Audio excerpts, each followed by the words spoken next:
నమస్కారం వార్తలకు స్వాగతం. ముందుగా ముఖ్యాంశాలు. మంత్రి పొన్నం ప్రభాకర్ ప్రెస్ మీట్, పలు అంశాలపై వివరణ.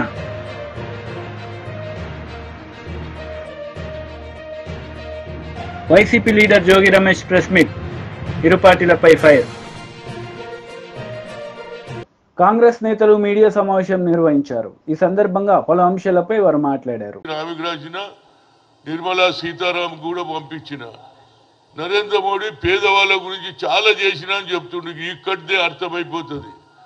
ఆయన డిమానిటేషన్ చేశాడు, 2 కోట్ల ఉద్యోగాలు వేయలే. దాని తర్వాత డిమానిటేషన్ చేసి బ్లాక్ మనీ అని 2000 నోట్లు ప్రింట్ చేసిండు. దాని ద్వారా ఎక్కువ బ్లాక్ మనీ ఆగిపోయింది. మళ్ళీ దాన్ని కూడా తీసేసిండు. ఆఖరికి మా పరిస్థితి ఎట్లొచ్చిందంటే కూరగాయల దగ్గరికి పోయి కొత్తిమీర పుదీనా కొనాలి అని 10 రూపాయలు అడిగితే లేవు. అసలు బ్యాంకులోనే లేవు 10 రూపాయల నోట్లు. పేదవానికి ఉపయోగపడే నోట్లు కూడా తయారు చేయలే. కేవలం అగ్రకులాలకు, ఆధిపత్యంకు, కార్పొరేట్ సెక్టర్లకు ఉపయోగించే నోట్లు ప్రింట్ చేశాడు. కానీ పేదవాని అదుపులో ఉన్నటువంటి 10 రూపాయల నోటు ఎక్కడ కనిపిస్తలేదు. ఇవాళ పొద్దున్న శనివారం ఆంజనేయ గుడికి పోతా.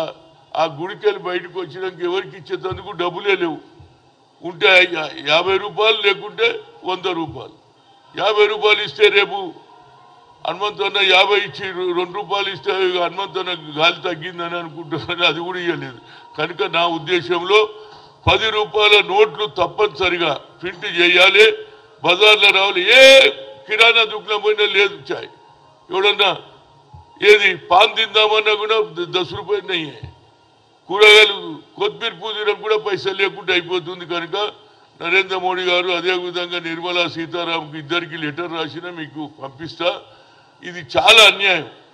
కోటీశ్వర్లకే పట్టం కడుతున్నారు. ఇవాళ కరెక్ట్గా ధనవంతులు ఈ జరిగే ఇవాళ లాస్ట్ డే, ఇవాళ కూడా ఎలక్షన్ జరుగుతుంది.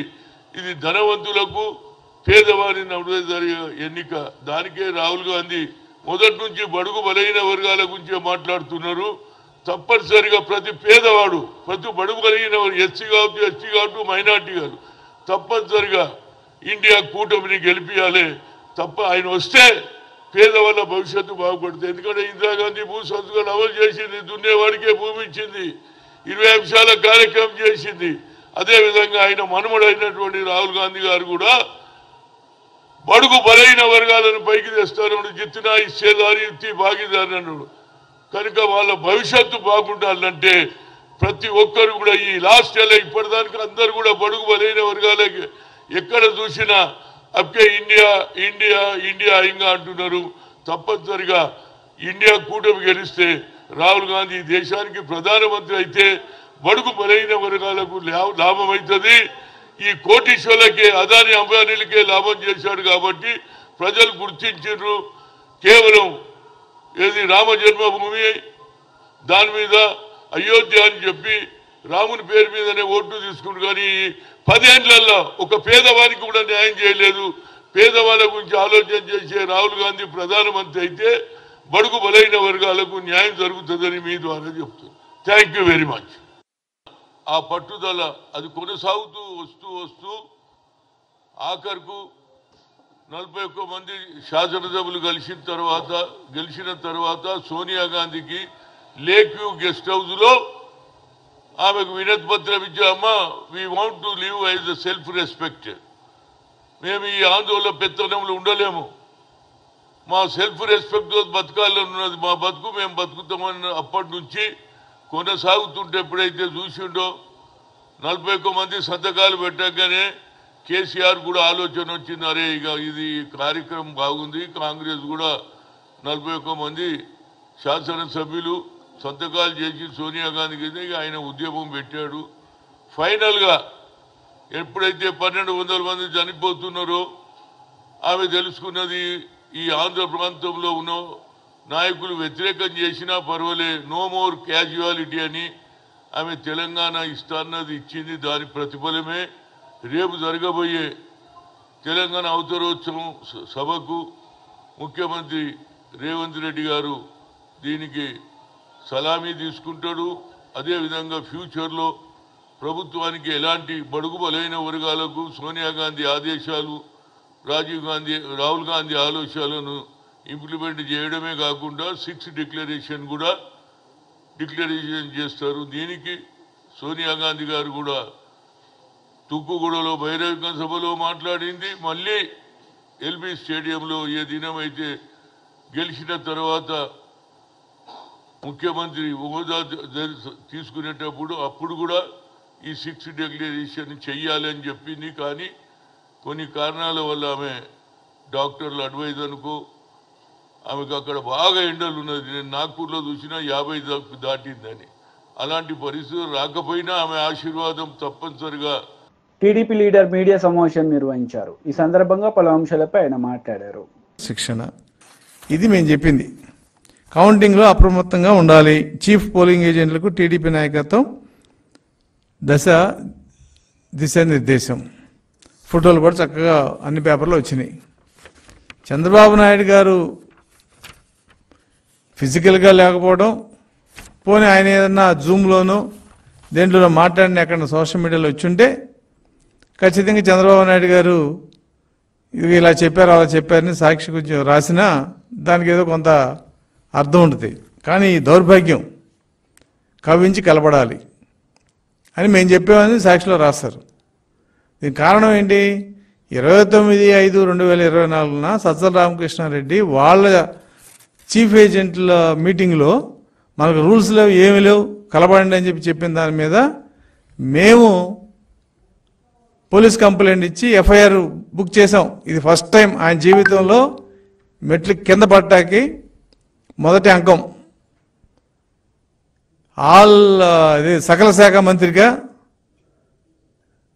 వైసీపీ వాయిస్గా ఉన్న సజ్జల రామకృష్ణారెడ్డి నిన్న 29/5 మొన్న చెప్పిన ఆ చీఫ్ ఏజెంట్ల మీటింగ్లో చెప్పిన దాని మీద ఎఫ్ఐఆర్ ఫైల్ చేస్తే, మేము కంప్లైంట్ ఫైల్ చేస్తే ఎఫ్ఐఆర్ కూడా బుక్ అయింది ఆయన మీద.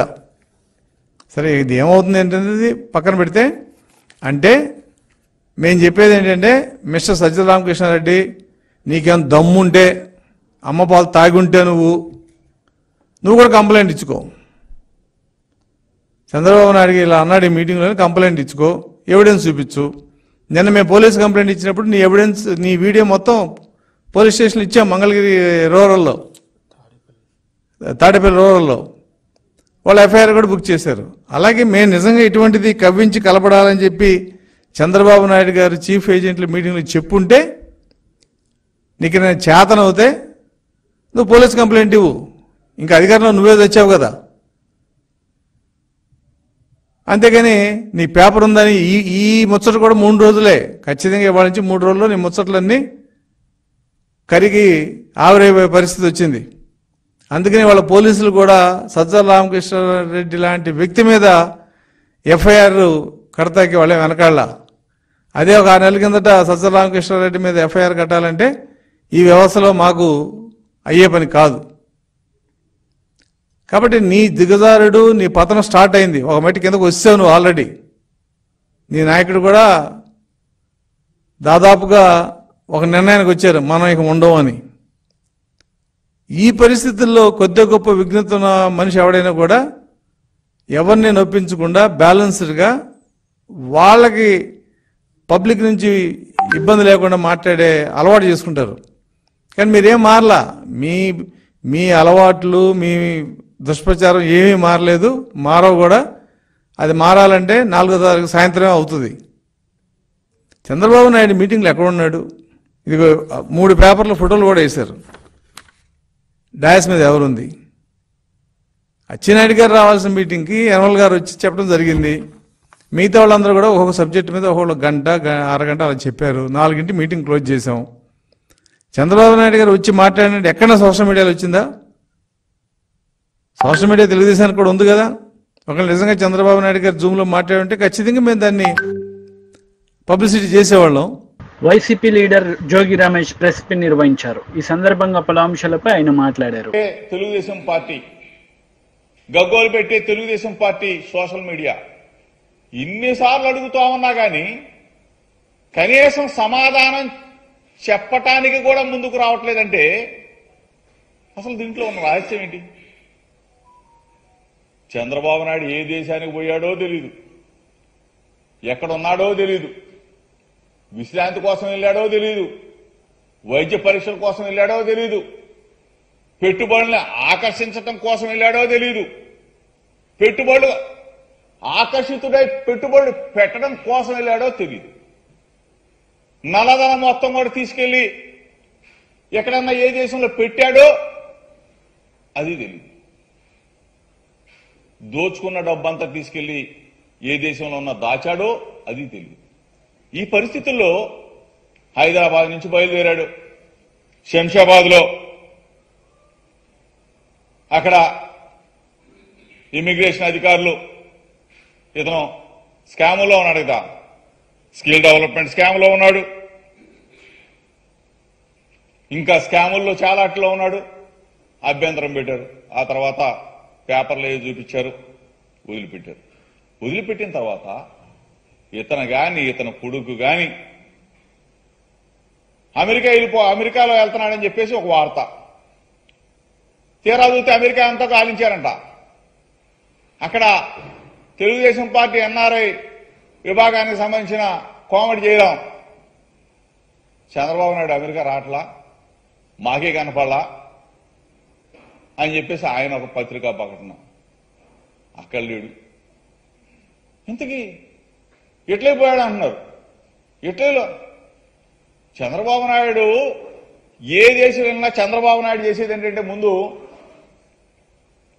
ప్యారిస్ వెళ్ళాడు అనుకోండి, ఆ ఈఫిల్ టవర్ ముందు ఒక ఫోటో దిగుతాడు, ఆ ఫోటో పంపిస్తాడు. లండన్ పోయాడు అనుకోండి, ఆ బుల్లెట్ ట్రైన్ ముందు ఒక ఫోటో దిగుతాడు, ఆ ఫోటో పంపిస్తాడు.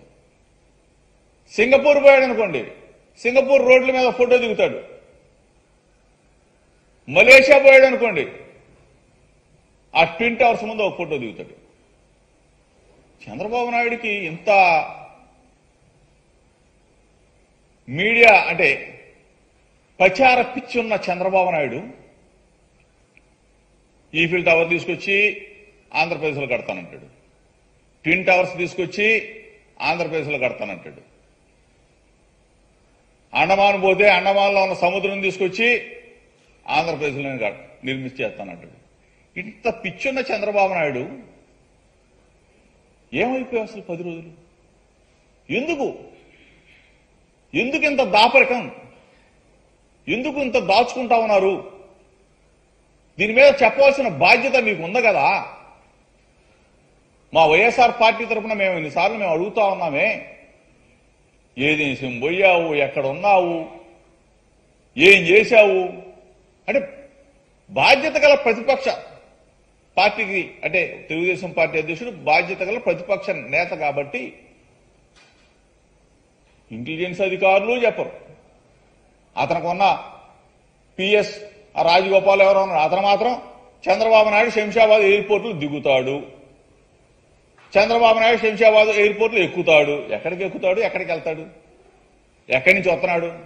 అదే మేము ఉన్నాం, మా లీడర్ ఉన్నాడు దమ్ముగా ఢేరుగా.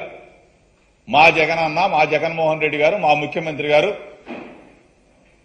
లండన్ వెళ్తా ఉన్నాడు, పలానా టైంకి పలానా గన్నవరం ఎయిర్పోర్ట్ నుంచి బయలుదేరుతా ఉన్నాడు, లండన్లో దిగుతా ఉన్నాడు, పలానా టైంకి లండన్లో బయలుదేరుతా ఉన్నాడు, పలానా టైంకి గన్నవరం ఎయిర్పోర్ట్లో దిగుతా ఉన్నాడని చెప్పే సమాచారం పోలీసు అధికారులు, ఇంటెలిజెన్స్, మా పార్టీ మొత్తం చెప్తా ఉంటే అసలు మీకెందుకు రా భయం? మీకెందుకు ఇంత ప్రశ్నగా మిగిలిపోవాల్సినంత అవసరం ఏంటి? ఇప్పటికైనా అడుగుతా ఉన్నాం, చంద్రబాబు నాయుడు ఏ దేశం వెళ్ళాడు, ఎక్కడున్నాడు, వైద్య పరీక్షల కోసం వెళ్ళాడా, విహారయాత్రల కోసం వెళ్ళాడా, విశ్రాంతి కోసం వెళ్ళాడా, పెట్టుబడిని ఆకర్షించడానికి కోసం వెళ్ళాడా, లేదంటే పెట్టుబడులకు ఆకర్షితుడై ఉన్న పెట్టుబడి. టీడీపీ పోలిట్ బ్యూరో సభ్యులు వర్ల రామయ్య మీడియా సమావేశం నిర్వహించారు. ఈ సందర్భంగా సీఎం జగన్ రెడ్డిపై మండిపడ్డారు. నేను అన్న ప్రతి మాటకు అర్థం ఉంటుందండి. ఏసీబీలో నిజాయితీ కలిగిన అధికారికి ఆ కేసు ఎంట్రెస్ట్ చేయాలి కదండి. చేయకుండా కూర్చుంటే అక్కడ ఎస్సీ ఎస్టీ బీసీ భూములు కొట్టేస్తుంటే అధికారం ఉంది కదా అని అధికారాన్ని అడ్డు పెట్టుకొని ఈ రకంగా పేదవాడు బతుకుతాడని చెప్పి ప్రభుత్వం తలో 2 ఎకరాలు 3 ఎకరాలు ఇస్తే మీ అధికార దాహం కోసం మీ అక్రమ సంపాదన కోసం వాళ్ళ దగ్గర నుంచి కొట్టేస్తారండి. ఇంతకంటే హీనమైన నీచాతి నీచమైన పని ఏమన్నా ఉందా జవహర్ రెడ్డి గారు? మీరు కొట్టేశారా లేదా ఎలా తెలుస్తుంది? మీరేదో ఆ రోజున బెదిరించారు వాడిని, పాపం ఆ మూర్తి యాదవ్ అనే కుర్రాన్ని.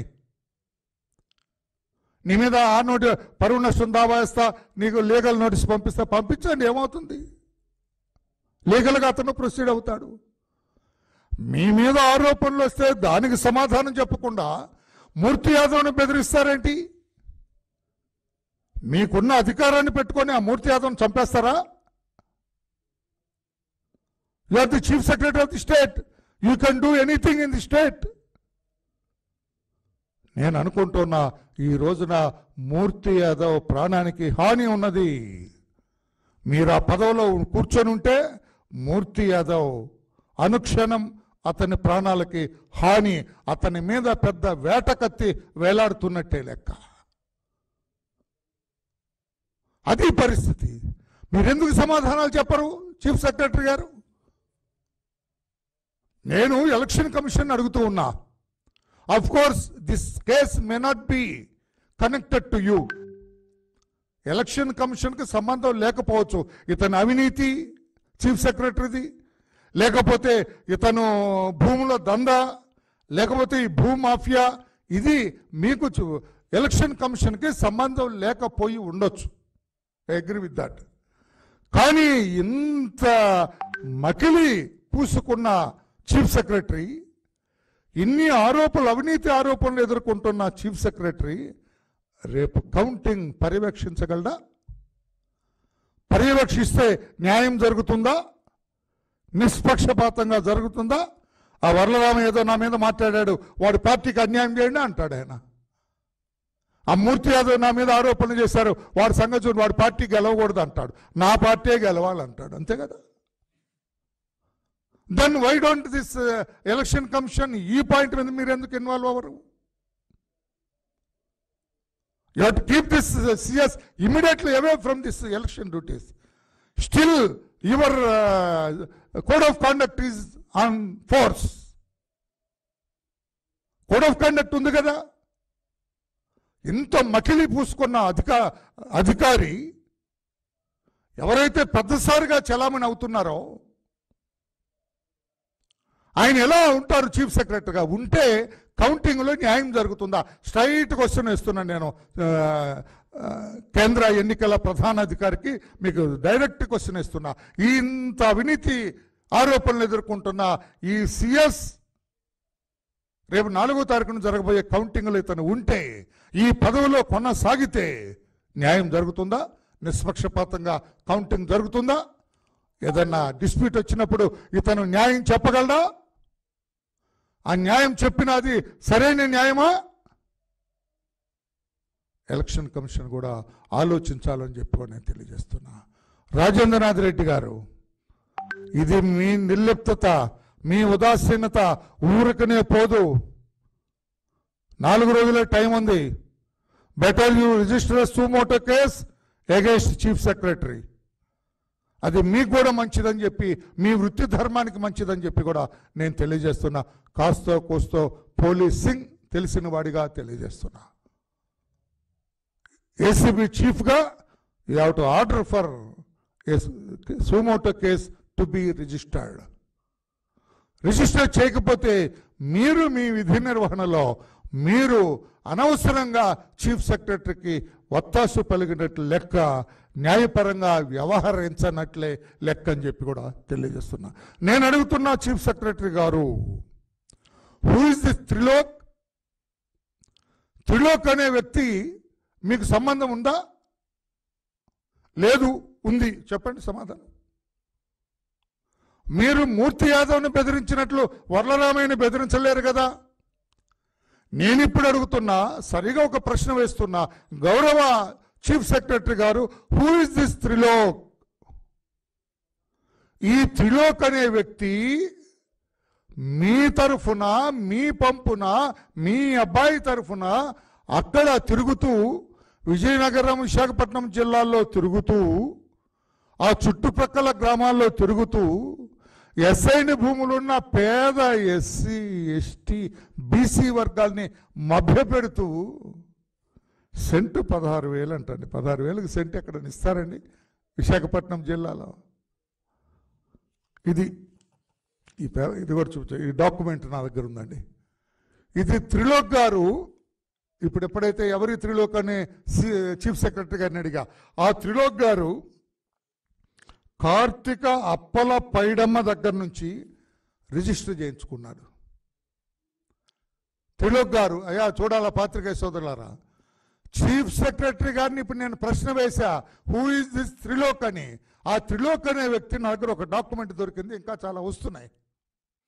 ఈ డాక్యుమెంట్లో కార్తిక అప్పల పైడమ్మ ఆధార్ కార్డ్ నంబర్ ఉంది, కనిమెట్ట విలేజ్ నుంచి ఈయనకు ఒక డాక్యుమెంట్ రిజిస్టర్ చేసింది. అందులో 38 సెంట్లు భూమి వీరికి అమ్మింది. మంత్రి పొన్నం ప్రభాకర్ మీడియా సమావేశం నిర్వహించారు. ఈ సందర్భంగా పలు అంశాలపై ఆయన మాట్లాడారు. రాబోయే భవిష్యత్ తెలంగాణ ప్రజల ఆకాంక్షకు అనుగుణంగా ఏ విధంగా ఉండాలో ఒక ఆలోచన తీసుకోపోయే విధంగా మరి రేపటి ఈ యొక్క ఆవిష్కరణ దినోత్సవాలు జరుగుతూ ఉన్నాయి. సరే, రాజకీయంగా ఇది విమర్శలకు వేదిక కాదు. అన్ని రాజకీయ పార్టీలు ఈ యొక్క వేడుకలు జరుపుకోవాలి, అందరూ కూడా భాగస్వాములు కావాలి. కానీ వాస్తవం ఎవరు కూడా మర్చిపోయేటువంటి అంశం కాదు. ఆనాడు తెలంగాణ పార్లమెంటు సభ్యులంగా సోనియా గాంధీ గారు ఒకవేళ తెలంగాణ ఇచ్చే విషయంలో ఒక్క అడుగు వెనకకేస్తే తెలంగాణ రాష్ట్ర ఏర్పాటు కాకపోతుండే అనే మాట మాత్రం ప్రతి తెలంగాణ పౌరుడు, ఏ రాజకీయ పార్టీ అయినా, ఏ వ్యక్తి అయినా, ఏ సమాజానికి సంబంధించిన సోనియా గాంధీ గారి తెలంగాణ రాష్ట్ర ఏర్పాటు పాత్రను ఈ సందర్భంగా వారికి కృతజ్ఞతలు చెప్పేటువంటి బాధ్యత ప్రతి పౌరుందనే మాట సందర్భంగా మనం చేస్తూ ఉన్నాం. ఆనాడు పార్లమెంటు వేదికగా తెలంగాణ ప్రజల ఆకాంక్ష, తాత ముత్తాతల నాటి కోరిక ఇప్పుడు కాకపోతే మళ్ళెప్పుడు కాదని గలమెత్తి తెలంగాణ యొక్క వాదాన్ని పార్టీ, అన్ని రాజకీయ పార్టీలు నిర్ణయం తీసుకునే విధంగా జరిగితే దురదృష్టం ప్రస్తుత ప్రధానమంత్రి తెలంగాణ సమాజాన్ని అవహేళనపరిచే విధంగా, తెలంగాణ అమరులందరినీ కూడా కించపరిచే విధంగా తల్లి చనిపోయింది, బిడ్డ తెచ్చుకున్నారు, దొంగతనం ఎత్తుకొచ్చుకున్నారు అనేటువంటి మాట ఏ తెలంగాణ కోసం ఉద్యమించారో వాళ్ళందరూ కూడా స్పందించాల్సిన అవసరం ఉందని కోరుతా ఉన్నా. మేము ఎప్పుడు కూడా రాజకీయ పార్టీగా ఎవరిని అవంటలేం. తెలంగాణ ఏర్పాట్లో సుష్మా స్వరాజ్ గారి పాత్రను ఎప్పుడు మర్చిపోం. కానీ ఈనాటి ప్రధాని స్వయంగా పార్లమెంటు వేదికగా తెలంగాణను అవమానపరిస్తే తెలంగాణ ఉద్యమకారులుగా బాధపడుతూ ఉన్నాం. తెలంగాణ ప్రజలందరూ కూడా ఈ అంశాన్ని సీరియస్గా తీసుకోవాల్సిన అవసరం ఉంది అనే మాట ఈ సందర్భంగా ఆవిర్భావ దినోత్సవం సందర్భంగా జ్ఞాపకం చేస్తున్నాం. సరే, ఏది ఏమైనా రాబోయే కాలంలో తెలంగాణ మరింత అన్ని రకాలుగా ప్రజాస్వామికంగా, అసలు తెలంగాణ పోరాటము, నినాదము, ఉద్యమమే ఆత్మగౌరవానికి సంబంధించి, అంటే ఆత్మగౌరవం లేకుండా ఉండే పరిస్థితుల నుంచి అలా ఆత్మగౌరవంగా, సెల్ఫ్ రెస్పెక్ట్గా ఉండేటువంటి విధంగా మనందరం ఉండేటువంటి ప్రయత్నం చేస్తూ ఉన్నాం. ఏదైనా ఎక్కడైనా మంచి చెడు ఉంటే వినడానికి తెలంగాణ రాష్ట్ర ప్రభుత్వం సిద్ధంగా ఉంది. ముఖ్యమంత్రి గారు కావచ్చు, మంత్రులు కావచ్చు, శాసనసభ్యులు కావచ్చు, పార్టీ నాయకత్వం కూడా ప్రజలతో మమేకమై ప్రజల్లో భాగస్వామ్యం కావడానికి సిద్ధంగా ఉందనే మాట సందర్భంగా మనం చేస్తూ, ఈరోజు రాజకీయాలకు అతీతంగా మేము స్వయంగా మా పార్టీ, మా ప్రభుత్వం తరఫున మాజీ ముఖ్యమంత్రి గారు కూడా కాగితం ఇచ్చినాం. మాకెప్పుడు 10 ఏళ్ల ఆహ్వానాలు రాలే. వార్తలు ముగించే ముందు ముఖ్యాంశాలు మరోసారి. మంత్రి పొన్నం ప్రభాకర్ ప్రెస్ మీట్, పలు అంశాలపై వివరణ.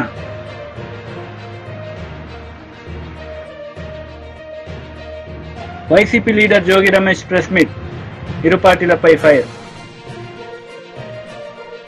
ఈ వార్తలు ఇంతటితో సమాప్తం. తిరిగి ప్రసారమయ్యే వార్తల్లో మళ్ళీ కలుద్దాం. అంతవరకు సెలవు. నమస్తే.